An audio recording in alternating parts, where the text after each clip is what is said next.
Hi my friends, good morning. இன்னைக்கு காலையில் பிரேக்ஃபாஸ்ட்டுக்கு இட்லி செய்கிறேன். பாருங்கள், மாவு எவ்வளோ நல்லா பொங்கி வந்திருக்குன்னு பாருங்கள். சூப்பராக புஃபியாக வந்துக்குது. நம்ம வீட்டில் இப்போ இட்லி வேக வைக்கலாம்.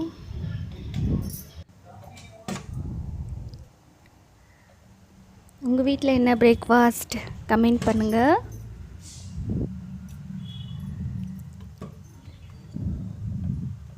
இப்போ வேக வச்சுக்கலாம். பக்கத்தில் வேர்க்கடலை சட்னி அரைச்சிக்கலாம்.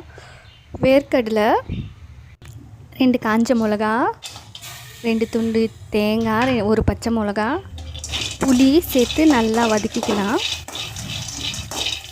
நல்லா ஃப்ரை பண்ணி எடுத்துக்கின்னு நம்ம மிக்ஸி ஜாரில் போட்டுக்கலாம். மிக்ஸி ஜாரில் போட்டு நல்லா நைஸாக அரைச்சிக்கலாம். சட்னி ரெடி ஆகிடும். இட்லி ரெடி ஆகிடுச்சு பாருங்கள். சூப்பராக சாஃப்டாக ஸ்பாஞ்ச் மாதிரி வந்திருக்கு. ஃபஸ்ட் டைம் எங்கள் சேனலை பார்க்குறீங்கன்னா ப்ளீஸ் சப்ஸ்கிரைப் பண்ணுங்கள்.